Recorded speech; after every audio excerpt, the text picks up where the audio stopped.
Hello, I'm Dr. Lisa Belisle, and you are listening to or watching our video podcast, Radio Maine, where we explore and celebrate creativity and the human spirit.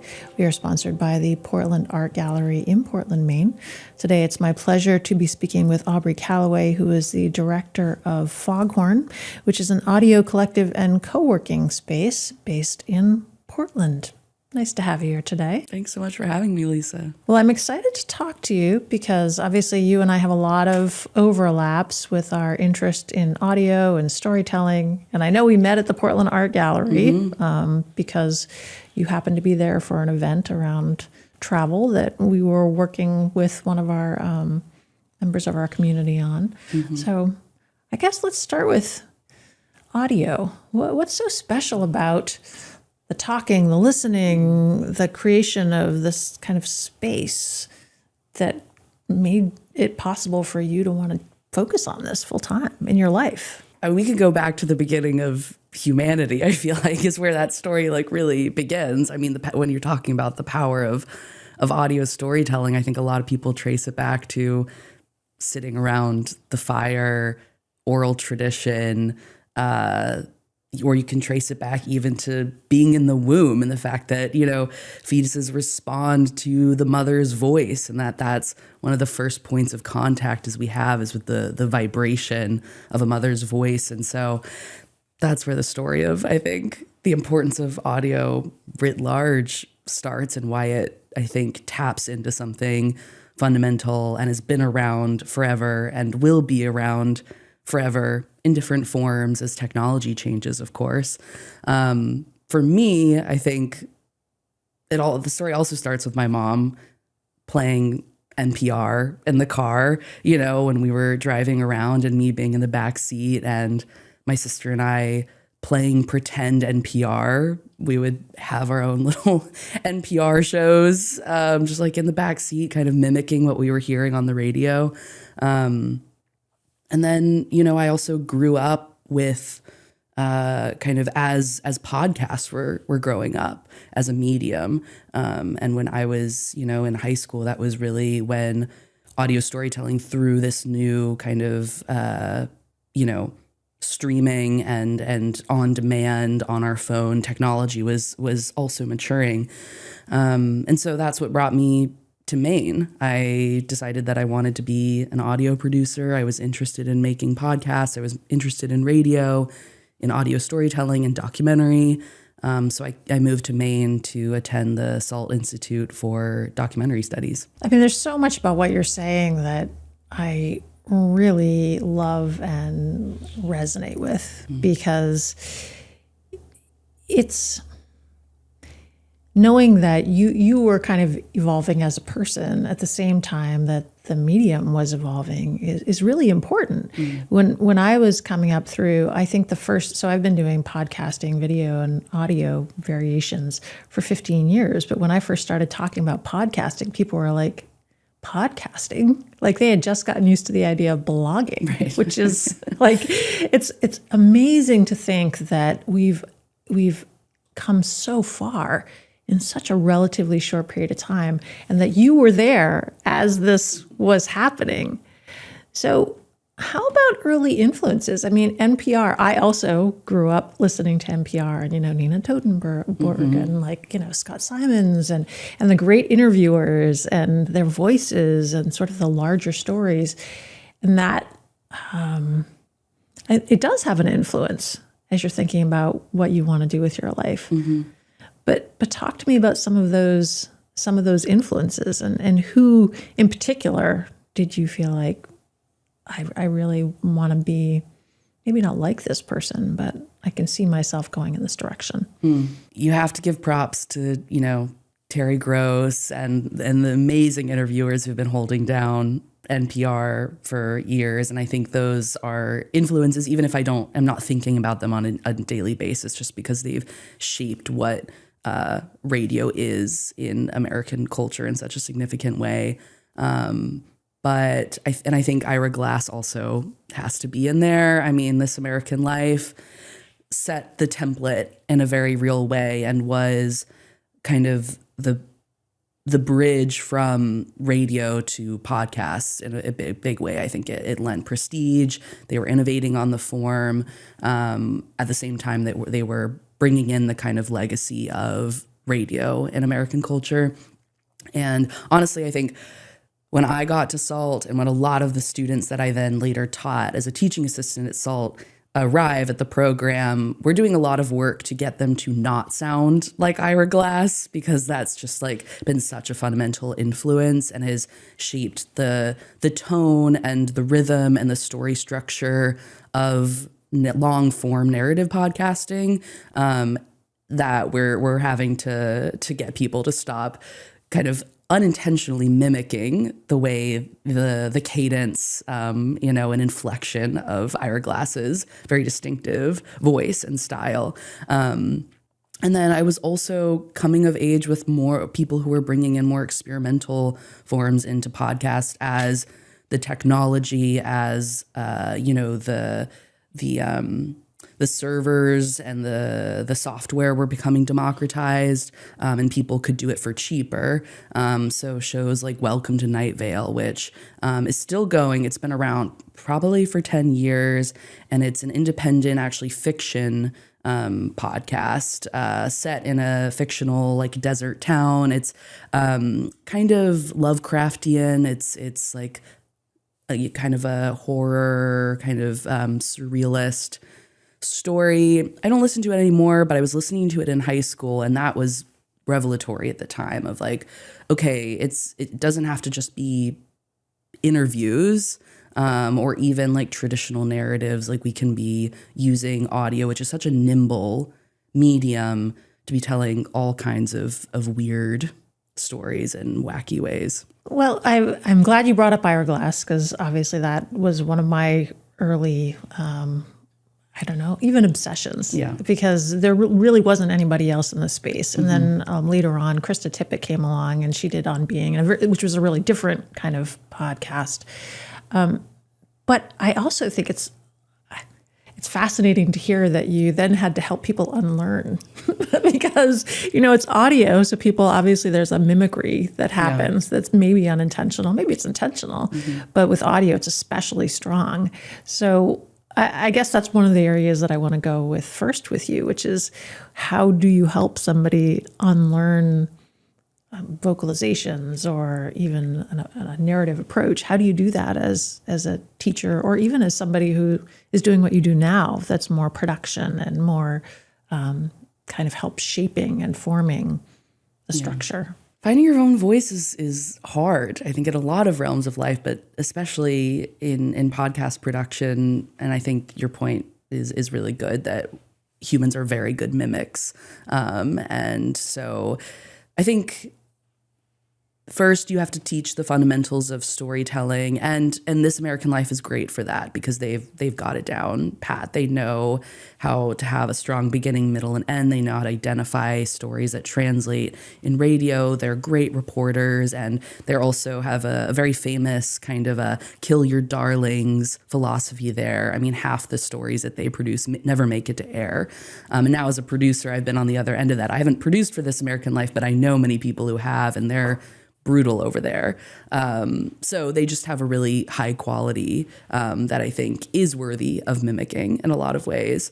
But I think one of the tricks that I often had to pull out of my bag with students to get them to stop sounding like Ira Glass was, we often, most of the time for SALT stories, you'll write out a script. You'll do a bunch of reporting. You'll record. You'll select the best tape that you've gathered, and then you'll write around it. And writing for audio, as I'm sure you know, is a very kind of specific form and very different than the type of writing that we learn in school and essay-based writing. So we have students write things out. They're crafting their story. They're finding their narrative arc, their tension, all that. And then they start reading out what they've written, and it's sounding stilted, it's awkward, you can tell they're reading, and it's often sounding like the things that they've heard on the radio. And so after they've written out their stories and they've kind of found the like core kind of threads and the beats that they want to hit, I'll often encourage them to go into the studio to bring a friend or another producer who's in the course with them, sit down and have them just tell the story, not looking at what they've written, not looking at notes, just explain as if you are literally sitting in front of your friend telling them the story. I have them do this at multiple stages of the reporting process and the final kind of narration step for production. One, because I think it helps people identify what they're actually excited about. And I'm sure people can relate to this outside of, the specifics of audio storytelling, of like when you're having trouble like finding a path in life and you sit down, you talk to a friend and you start listing out ideas. You can naturally, both, I think you and the person you're telling it to, can hear in your voice what you're reacting to. Like, what are you most excited about? Like our bodies are part of our voice, and when it gets too stuck up of like, my mouth is just a conduit from my brain, to express ideas, things can get kind of rigid and stilted. But when you return to the roots of audio and of sound and of stories as like a social phenomenon, you can figure out what's interesting to you, which is easy to lose sight of when you're writing. And you can figure out what the most natural way to tell it is, like to use slang, to have pauses, and to be searching for words. I mean, all of that I think adds texture, even though it's not as maybe like shiny and clean as some, especially novice producers, are seeking to feel like they are polished and professional. But I think the kind of like gritty, very human texture of just like social speech is, and maybe this is, just a point of taste for me. That's where I think audio storytelling really shines. I'm glad that you brought up the idea of finding one's voice. And I love this. This is the context. It's literally finding one's voice, as opposed to other contexts where you're finding your way in the world, let's just say. But in this case, you're actually connecting with something physical to find the voice that is more uniquely yours. So turning this back to you, I mean, we've heard your early influence, if we're talking about your own narrative arc. So tell me about finding your own voice. And as somebody who has done both things, I've been a writer and a podcaster, an interviewer, an editor, and then I've had my own story. And sometimes I think you get really good at that first thing, that you're bringing the story out of other people and you're putting that story into the world. And sometimes it causes you not to focus on your own thing. So tell me about your experience with where you are now or where you've been when it comes to that. Yeah, as a producer, your first job usually is to get good at being a conduit for someone else's voice, at least when you're not the host, which has been, I have hosted some of the work that I've done, but most of what you're getting paid to do is working with, at this point, a lot of kind of celebrity guest hosts or, bigger names, journalists. They're the face, you're behind the scenes. You're learning how to write in their voice, which is a great and marketable skill set to have. But finding my own voice is a great question. I mean, for me, there's a strong personal element of I've been transitioning over the last few years, and so my voice has physically changed. My vocal cords have physically thickened as I've been on hormone therapy. And so I listened back to the narration that I did a few years ago, and it's a different person. I've played it for other people and they haven't believed that it was actually me. And so I think I've been finding literally my own voice in that way, which has been really special as an audio producer. And also finding what exactly I'm interested, what kinds of stories I'm actually interested in telling. And that's been a pretty long journey. I started out doing a lot of kind of environmental focused journalism and reporting, which is something that I'm passionate about. So that was the entry point into my podcasting career. And then most recently, I was a producer on a show called the Translash Podcast with Amara Jones, which is a trans-focused kind of culture, politics, trans rights interview show. And that's obviously another area of interest of mine. I mean, that was great, but I think through all these experiences, I've realized, I'm not really interested in making podcasts for nonprofits. It's great that they're doing it. I'm not really interested in like trying to hone policy through communications. And then I, go to Translash. I realize, I'm not really even quite a journalist. Like that's not it either. And recently I've been kind of returning to my roots. The reason that I got into audio, I think fundamentally the reason I came to SALT and came to Maine was documentary. It's the practice of documenting. It's nonfiction storytelling. And so I've been developing a new project that will actually focus on trans documentary. And so I'm developing that idea right now and hoping to create some kind of physical center for the focusing on that. It's an important point that sometimes the way that you find something is by figuring out what you need to leave behind. Mm-hmm. And sometimes that is hard because there's a reason they call it kill your darlings. I mean, there are things in our lives that we do because we're good at them. And other people will tell you, oh, you're really good at this, Aubrey. Mm-hmm. And then you think, well, I'm good at it, but it just isn't the thing. Exactly. And so as you're describing, like, well, that was good, but it's not the thing. That was good, but it's not the thing. And there is something elemental about getting back to the thing. Mm-hmm.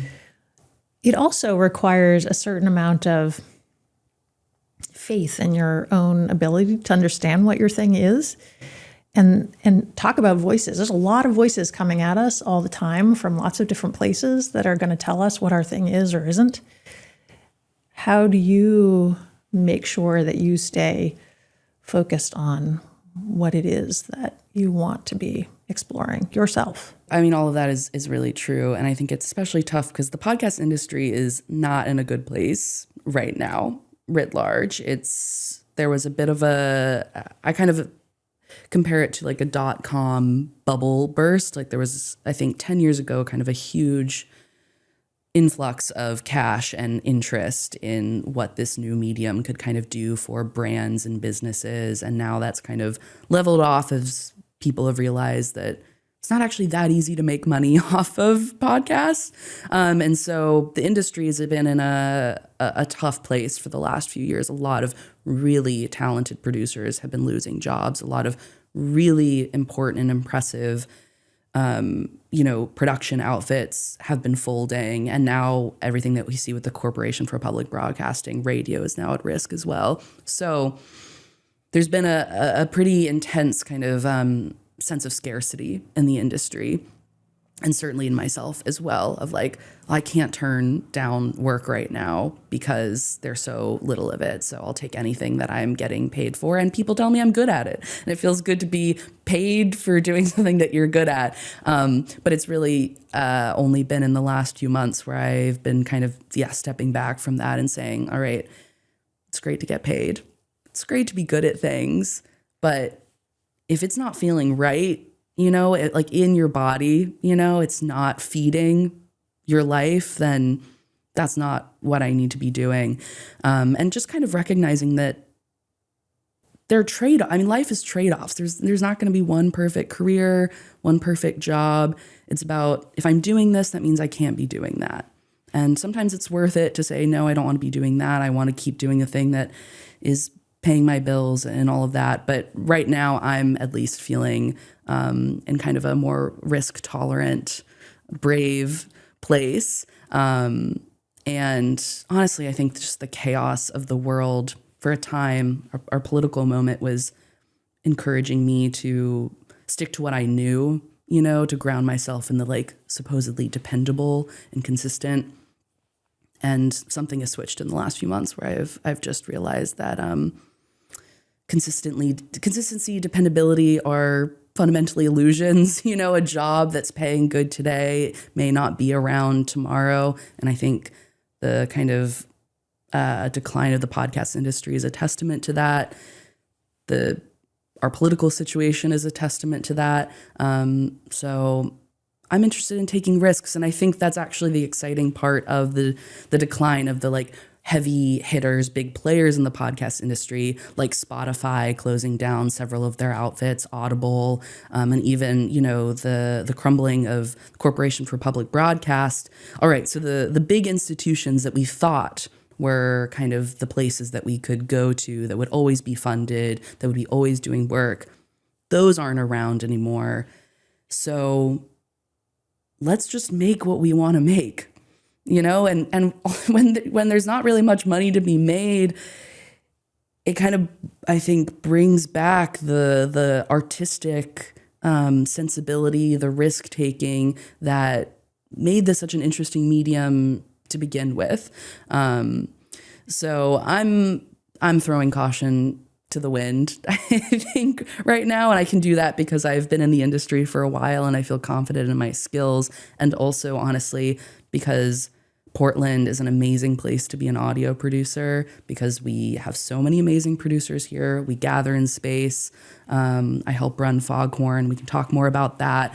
I think if I was just floating alone in the ether, it would be a lot harder. But having kind of all these producers around me feeling the same way, talking the same way is an emboldening experience.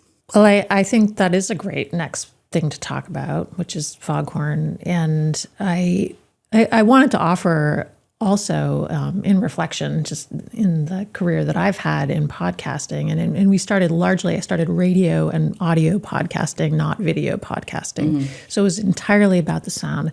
And I still, to this day, remember some of the earliest pieces of advice that my audio producer shared with me. And they were absolutely invaluable. It's like working with a good editor to kind of hone your message. And so I also agree that working alongside other people who all have a passion for that particular medium, I think is incredibly important.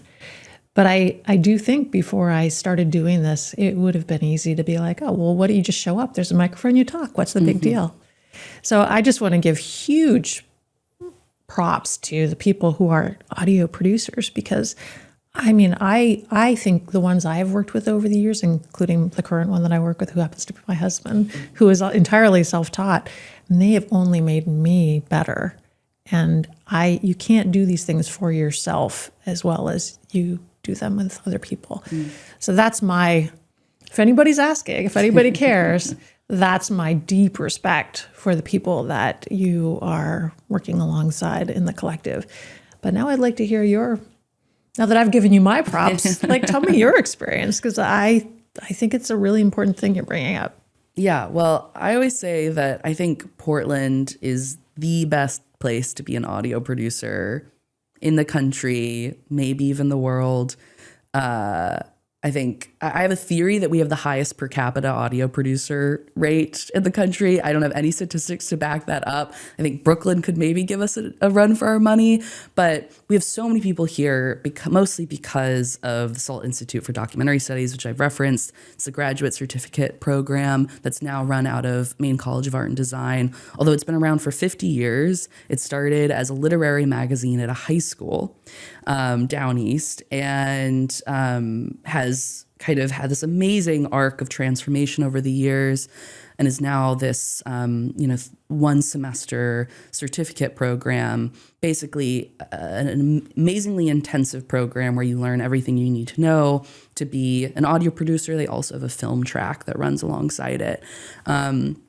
And it's really well known in the industry, really well regarded, and it happens to be in Portland, Maine. And so when I moved here, I was just, looking to improve my skills and also improve my resume, because I had heard from people all around the industry that this was the place to go if you really wanted to level up in your career. So I came being like, what a random place, Portland, Maine. Like, I'd been to it once, and I was like, it's a very sweet town. It's kind of on the edge of things. I'm not sure really what's going on there other than, lighthouses and all of that. And then I came and was immediately just like, oh, wow, there is a rich community of audio storytellers who love being here, who love mainly art. They don't just happen to be in Portland because they want a job, because there really aren't many audio jobs located here in the same way you would move to Brooklyn or move to Chicago to work in the industry. People move here often for SALT. They fall in love with Maine, often through the process of reporting on it for their SALT projects, and then stay. And that's what happened to me. That's what has happened to probably 10 plus people in my community here. And so once I decided to stay in Maine and I was doing all these remote jobs and struggling with the kind of disembodied nature of that work, a few of my friends came together who are also audio producers and decided, like, we need a physical space to gather. We're all doing remote work, but we don't want to be doing it at our kitchen table alone. And so they found a little office on Congress Street and just set up a very casual, totally unofficial, like, co-working space where we're all just like chipping in a little bit of money every month to have a place to go to do our work and to talk shop. And that was about 3 years ago. And since then, we've moved into a new office space, a much nicer office space in the State Theater building. We maintain about 18 members at a time.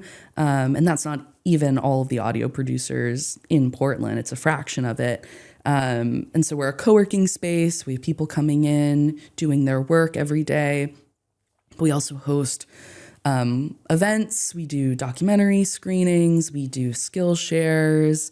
We do kind of creative projects together, and we host some famously good office parties as well. Because audio producers are just fun too. They're fun people because they're so very social people. They're thoughtful, but extremely interested in other people. So you go to a party filled with audio producers, and you will be asked the best questions that you've ever experienced at any social event, and people will be listening to the answers. So I adore my audio community, and getting to be the director of this physical place, bringing these people together, is just such an amazing delight. And we're constantly being fed new blood through SALT every semester, bringing new students, new producers in. So it's really an incredibly vibrant community. So we've talked about the beginning and the middle, and obviously, hopefully, the end of your narrative arc is way out. But let's assume that most of us in our lives have multiple narrative arcs because most of us live enough years. So what do you see the end point as of right now? Or I guess, what do you hear in your mind as you're developing your voice and you're developing what you want to do? What do you want that to look like for yourself? Big question. I think I have pulled some kind of threads of core truth from a lot of the different professional experiences I've had over the past few years in my audio career. One being, what I've learned from Foghorn really is the importance of gathering in physical space. I think in a lot of ways, sometimes audio is a means to an end of just connecting, of just like the basic human desire to listen, to be listened to be in deep conversation, to understand someone else's experience, to be told stories, to tell stories. And, podcast apps and YouTube and streaming are all kind of amazing tools to be able to do that. But I know and I think a lot of people are feeling a bit disenchanted with digital experience right now. It serves a purpose and will of course continue to serve a purpose, but I'm most interested in gathering people in physical space together, and listening together and talking together, like warm body to warm body. And so I'm hoping to do, I think that's core. I think and then in the mission-driven work, I think is there too. And I think right now I'm especially compelled by the mission of understanding, representing, defending trans life and trans culture. We're at an extremely dangerous moment for trans people right now, the most dangerous I think we've ever been in. And it's also a moment where stories are being negotiated in a very public way around what it means to be trans, like what transness is, and what place it should hold in our culture right now. Obviously, the right has a very specific story that is fear motivated and also very much a means to an end for them politically. Trans people are the scapegoat du jour, and the far right are very good at crafting narratives that spread well through digital media.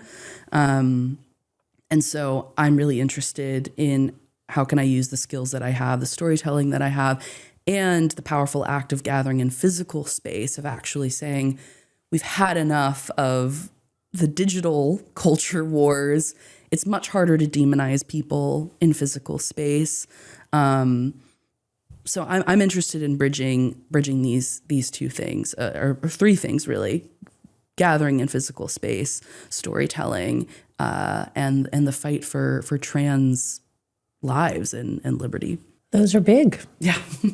So I guess it gives you lots to continue to work on for yourself. And I want to double down on what you said, that this idea of when you have a human who is in front of you or next to you, like the ability to demonize them as a concept, like it's hard to uphold because they're a human. And I think I've learned this through years of really being a family doctor, where I show up with patients of comes from all different backgrounds. And so it's one thing to have somebody in a digital form be like, oh, I'm going to represent this person this way. But I think you're right. I think if you can share people in their own voice and share narratives in a way that supports people understanding the shared humanity, that's going to be very powerful. So I'm looking forward to seeing what you bring forward. I think it's really wonderful. I'm going to send lots of positive energy your way. Thank you. It's appreciated. Anything else that you think it would be helpful for people to know about you, or about audio production, or about your view of the world? No, but I would just say, keep tabs on what SALT is doing, on what Foghorn is doing. It's, I've been describing it as a pretty kind of maybe insular sounding culture, because we do a lot to support each other. But fundamentally, this is about like sharing stories in Maine with Maine. And so SALT is often hosting really great kind of public facing events. Foghorn is hoping to do more of that. So tap into the incredible kind of like audio storytelling work that's being done here, because it's not just for producers, it's for everyone. Well, Aubrey, I appreciate your being willing to come in and share at least some part of the story of you and of the work that you're doing. And I really appreciate the work itself that you've been doing this number of years. So thank you. Thank you so much. I'm Dr. Lisa Belisle, and you're listening to or watching Radio Maine, our video podcast where we explore and celebrate creativity and the human spirit. We are sponsored by the Portland Art Gallery in Portland, Maine. Today I've been speaking with Aubrey Calaway, who is the director of Foghorn, which is an audio collective and co-working space based in Portland, Maine. He's also an audio producer and is a community leader and so many more things. So I really look forward to people who are hearing this or seeing this who would like to communicate with Aubrey. And what's the best way, Aubrey, for people to find you? I'm really doing a digital detox right now. So they can email me, aubreycalaway@gmail.com. And they can also look up Foghorn on Instagram @FoghornPortland. Very good. All right. Well, I would also hope that Aubrey will come and join us at one of our future Portland Art Gallery gatherings. So we'll see. Maybe you'll be there, and hopefully people who are listening will find some way to get in touch with you. Absolutely. All right. Thanks, Aubrey. Thank you.